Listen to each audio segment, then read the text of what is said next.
என்னம்மா புறப்படலாமா? போலாங்க. இந்த இருங்க ஷாலினிட்ட சொல்லிட்டு வரேன். ஏட்டி ஷாலினி. என்னம்மா? ஏட்டி நாங்கள் 2 பேரும் உங்கள் அத்தை வீடு வரைக்கும் போயிட்டு வரோம். கோவமாக இருக்காங்க அவங்க. கொஞ்சம் சமாதானப்படுத்தி நாளைக்கு மருமகளுக்கு பூ வைக்க போகணும், எல்லாரும் வந்துருங்கன்னு சொல்லி கூப்பிட்டுட்டு வரோம். நீ பத்திரமா இரு வீட்டில். வேற நீ அனுப்புன லிஸ்ட் எல்லாம் போதுமா இல்லை வேறு எதுவும் தேவைப்படுதா? இப்போதைக்கு போதுமா. ஒரு சிலதெல்லாம் நானே ஆர்டர் போட்டு வாங்கிட்டேன். அதெல்லாம் நீ போய் சொல்லி கேட்டுக்கிட மாட்டேன்னு சொல்லி. வேற இதுக்கு மேலே எதுவும் தேவைப்பட்டா கடைக்கு போய் வாங்கிக்கிடியே, இல்லைன்னா நான் ஃபோன் அடிக்கேன். சரி, எதுவும் வேணும்னா சீக்கிரமாக ஃபோன் அடித்து சொல்லுன்னம்மா. நாங்கள் போயிட்டு வரோம். பத்திரமா இரு வீட்டில். சரிம்மா, நீங்கள் பார்த்து போயிட்டு வாங்க. சரி மக்களே, அண்ணன் இப்போ வந்துருவான் கொஞ்ச நேரத்தில். அது வரைக்கும் இருந்துக்கோ. நாங்கள் போய் உங்கள் அத்தை வீட்டில் என்ன ஏதுன்னு பேசிட்டு வரோம்.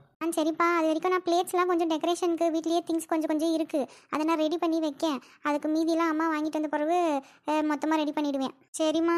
சரி, அப்போ நாங்கள் போயிட்டு வரோம்னம்மா. சரிம்மா. 9 பிளேட் வைக்க சொல்லியிருந்தா அம்மே. ஆனால் அதில் எத்தனை பிளேட்டு ஃப்ரூட்ஸு, எத்தனை பிளேட்டு சாக்லேட்டுன்னு சொல்லாமல் விட்டுட்டாலே. சாக்லேட் இருக்க பிளேட்டுக்கு தனியாக ஒரு டெக்கரேஷன் பார்த்து வச்சுருந்தேன். அது மாதிரி பண்ணிக்கிடலாம்.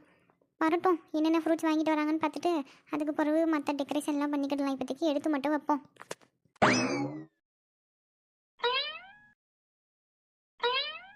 ஐயோ, வந்துட்டாரு போல இருக்கே.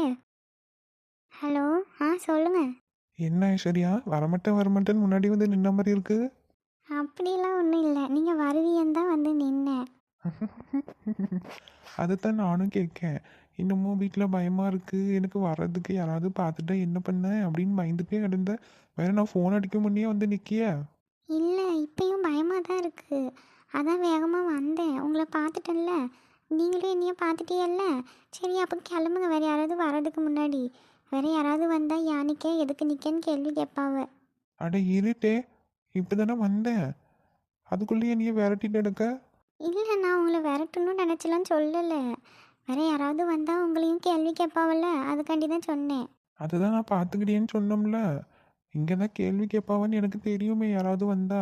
அன்னைக்கு தான் பைக்கில் வந்து நிற்கும் போதே ஒரு 2 பாட்டிங்க நின்று கேள்வி கேட்டுட்டு இருந்தாவல்ல. அதுக்காண்டி தான் இன்னைக்கு வண்டியை தூரமாக விட்டுட்டு நடந்தே வந்திருக்கேன். ஐயா, அப்படியா? நடந்தா வந்தியே? ஆமாம், இந்த தெரு முக்கில் ஒரு மரத்தடியில் வண்டியை விட்டுட்டு கொஞ்சம் தூரம் நடந்து தான் வந்தேன். அம்மா, உனக்கு கேட்ச் பிடிக்க தெரியுமா? கொஞ்சம் கொஞ்சம் பிடிப்பேன். ஆமாம், ஏன் கேட்குறிய? ஏன் உங்கள் கூட கிரிக்கெட் விளையாட கூப்பிடுவியாலோ? அட லூசு. ஏன் அப்படி சொல்கிறிய? வேற கேட்ச் பிடிக்க தெரியுமான்னு திடீர்னு கேட்டால் நான் என்ன நினைப்பேன்? கிரிக்கெட் விளாண்டதுக்காண்டிலாம் கேட்கலாமா? நான் இங்கேருந்து உனக்கு ஒன்று தூக்கி போடியேன், அதை பிடிச்சிக்கோன்னு. என்னது அது? இப்போ எதுவும் வேண்டாங்க. வேற வீட்டில் யாராவது பார்த்தா சத்தம் போடுவாவ. அட யாரும் பார்க்க மாட்டாவ. அதையும் மீறி பார்த்தாலும் சத்தம்லாம் ஒன்றும் போட மாட்டாவ. நீ பயப்படாமல் இரு. நான் தூக்கி போடிய, உன்னால் பிடிக்க முடிஞ்சா பிடிச்சிக்கோ. இல்லைன்னா உனக்கு மாடிக்கு உள்ள கிட்ட விழுகிற மாதிரி நான் போடியேன். என்னதுங்க, தூக்கி போடும்போது சத்தம் எதுவும் வந்துட போகுது? சத்தம்லாம் கேட்காதுட்டி. உனக்காக ரோஸ் தான் வாங்கிட்டு வந்திருக்கேன். வர வழியில் இந்த ரோஸை பார்த்தேன்னா எனக்கு என்னமோ உன் ஞாபகம் வந்துட்டு உடனே அதான் உனக்காக வாங்கிட்டு வருவேன்னு வாங்கிட்டு வந்தேன். நான் தூக்கி போடியேன், நீ பிடிச்சிக்க.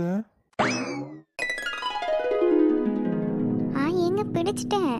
வாவ், இந்த ஒயிட் கலர் ரோஸ் அழகாக இருக்குது, பார்க்க நல்ல மணமாகவும் இருக்குது. எனக்கு ஒயிட் கலர் ரோஸ்னால் ரொம்ப பிடிக்கும். ஆமாம், எங்கேருந்து வாங்கிட்டு வந்தியே? எனக்கு கொஞ்ச நாளாக இது கிடைக்கவே இல்லை. உனக்கு பிடிச்சிருக்குல்ல, எனக்கு அதுவே போதும். ஏங்க, இந்த ரோஸ் ரொம்ப அழகாக இருக்குங்க, எனக்கு ரொம்ப பிடிச்சிருக்கு.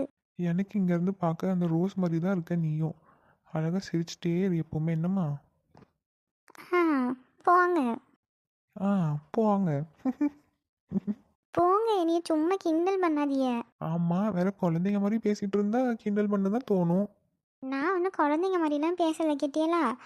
சரி, இப்போ நீங்கள் கிளம்புங்க. வேறு வீட்டில் யாராவது பார்த்தா சத்தம் போடுவாங்க. என்னடா இன்னும் போக சொல்லாமல் இருக்காளேன்னு நினச்சேன், சொல்லிட்டேன்.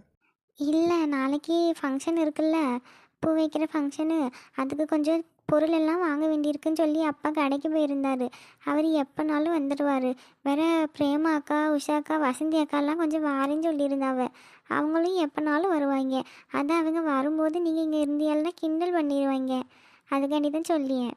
சரி சரிம்மா. சரி, அப்போ நான் கிளம்பியேன். வீட்டில் ஷாலினி வேற ஒத்தையில் கிடக்கா. இப்போ தான் அம்மா ஃபோன் பண்ணி சொன்னாவ. போய் என்ன ஏதுன்னு பார்க்க நான். நாளைக்கு மீட் பண்ணலாம். சரி, பாய். அஞ்சலி. என்னங்க, கூப்பிட்டியலா? ஆமாண்டி. அனு சாப்பிட்டாளா? என்ன செய்யா? ஆமாம் அவள் திங்க நல்லா திங்க போங்க. யாமட்டி யா? வேற என்னங்க சொல்றியா? வெளியே வந்து ஒரு வார்த்தை பேச மாட்டேக்கா, அந்த ரூமையே கிதின்னு அடைஞ்சு கிடக்கா. அந்த ஆஃபீஸுக்கு போக வேண்டாம்னு சண்டை போட்டாலும் நான் போயே தீருவேன் என்கிட்ட சண்டை போட்டுட்டு ஆஃபீஸுக்கு போகிறா. வேற வந்தால் அந்த ரூம்குள்ளேயே அடைஞ்சு கிடக்கா. வெளியே வந்து ஒரு வார்த்தை பேசவும் மாட்டேக்கா, திங்கவும் மாட்டேக்கா. என்னதான் மனசுக்குள்ளே வச்சுட்டு அடக்காலும் ஒன்றும் தெரிய மாட்டேக்கு. யாமட்டி புள்ள சாப்பிடாம கிடக்க, நீ இப்படி பேசிட்டு கிடக்க? ஆமாம் வேற என்ன பண்ண முடியும்? இவ்வளோ நாள் இங்கே கடந்தால நம்மளை விட்டுட்டு அந்த பையனை கனி தானே கடந்தா. வேற அவன் மனசில் இருக்கிறத அந்த பையன்கிட்ட முன்னாடியே சொல்லியிருந்தா ஏதாவது நடந்திருக்கும். இப்படி விட்டு இப்படி இப்போ உட்காந்து அழுதுட்டு நடந்தா என்ன பண்ண முடியும்? ஆமா, எங்க போனாலும் நீ அங்கனையே வந்து நில்லு. பிள்ளை இப்படி கிடக்கா இல்லையா, அவளுக்கு சாப்பாடு கொடுப்போம் சமாதானப்படுத்துவோன்னு இல்லை. மச்சான், அட வாங்க மச்சான். வா தங்கச்சி, வாங்க உட்காருங்க ரெண்டு பேரும். ஹம். இடி வந்தவங்களாம் வான்னு சொல்லு, என்ன பழக்கம் இது? ஆ வாங்க. வாங்க மச்சான், வந்து உட்காருங்க. வா தங்கச்சி, ஏன் அங்கேயே நிக்கிறிய? தங்கச்சி இன்னும் கோவமா தான் இருக்காளோ? அவளை பத்தி தான் உங்களுக்கு தெரியுமே. அது ஒன்றும் இல்லைண்ணே, நாளைக்கு அந்த பிள்ளைக்கு பூ வைக்க போகணும் காலையில் ஒரு 10 மணி போல். அப்போ தான் நல்ல நேரம். அதான் உங்களை கூப்பிடலான்னு வந்தோம். இதை சொல்லவாமா இவ்வளவு தூரம் வந்திய? அது போன்லயே சொல்லியிருக்கலாம்ல. ஏன் மச்சான், நாங்க உங்க வீட்டுக்கு வரக்கூடாதோ? ஐயே இல்ல மச்சான், நான் அப்படியெல்லாம் சொல்லல. இதுக்காண்டி இவ்வளவு தூரம் வந்தியலான்னு கேட்டேன், வேற ஒன்றும் இல்ல. கண்டிப்பா வரலாம் மச்சான். ஏமா அஞ்சலி, ஒன்னையும் தாம்மா அணுவை கூட்டிட்டு 3 பேரும் வந்துருங்க. நாங்கள் 2 பேரும் வந்தால் போதாதா? ஏன் அவளை வர கூட்டிகிட்டு வரணுமோ? கூட்டிகிட்டு வாம்மா. பிள்ளையும் உள்ளேயே அடைஞ்சு கிடந்தா எப்படி?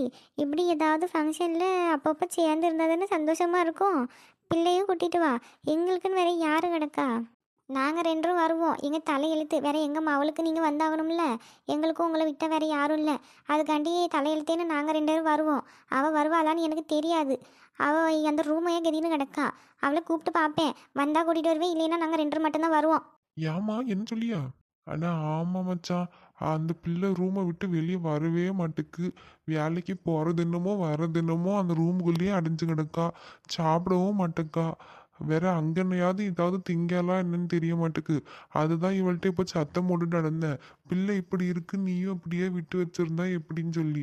அட என்னண்ணே இப்படி சொல்கிறிய? ஆமாம் வேற எப்படி இருப்பா? உங்கள் மவன் தான் அவளுக்கு புருஷனாக வரப்போறான்னு நினச்சி இத்தனை நாளாக கனவு கண்டுட்டு இருந்தா. வேற இப்போ அதெல்லாம் இல்லைன்னும் அவள் எப்படி தாங்கிக்கிடுவா? இத்தனை வருஷமாக மனசுக்குள்ளே ஒருத்தனை நினச்சிட்டு இருந்துட்டு இப்போ அது இல்லைன்னும் போது அவங்க தாங்கிக்கிடணும்ல. அந்த வலியெல்லாம் எப்படி என் மவன் தாங்கியாலோ யாருக்கு தெரியும்? அவள் அனுபவிக்கிறது எல்லாம் அவளுக்குள்ளேயே கிடக்கட்டும்னு உள்ளேயே அடைஞ்சு கிடக்கா.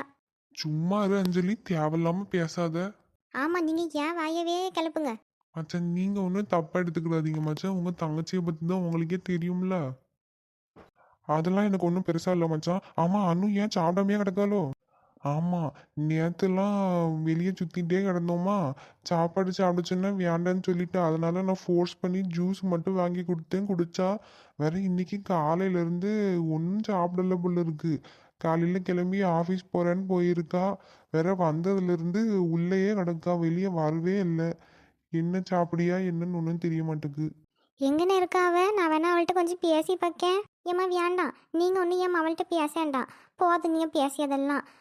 பேசியே அவளை இந்த நிலையில கொண்டு வந்து நிறுத்திருக்கிய. இதுக்கு மேலே எந்த வந்தாலும் என் பிள்ளையை நான் பார்த்துக்கிட்டீங்க.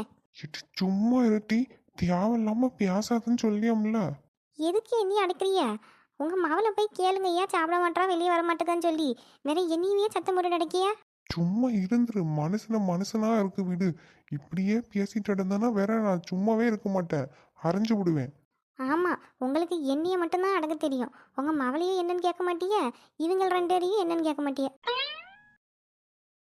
மச்சான், அதெல்லாம் நீங்க ஒன்றும் தப்பா எடுத்துக்கிறாதீங்க மச்சான்.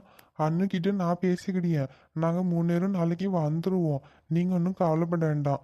நீங்க போய் ஆக வேண்டிய வேலையெல்லாம் பாருங்க. அண்ணுவை நான் கூட்டிட்டு வரேன். ஆ சரி மச்சான். இதை கூப்பிடுங்கண்ணே, அனுவை நான் ஒரு வாட்டி பார்த்துட்டாவது போகிறேன். இல்ல தங்கச்சி, அவ வெளியவே வரமாட்டேக்கா. இப்ப கூப்பிட்டாலும் வருவாளான்னு தெரியல. நான் அவளை சமாதானப்படுத்தி பேசி எடுத்து நாளைக்கு கூட்டிட்டு வாரேன்.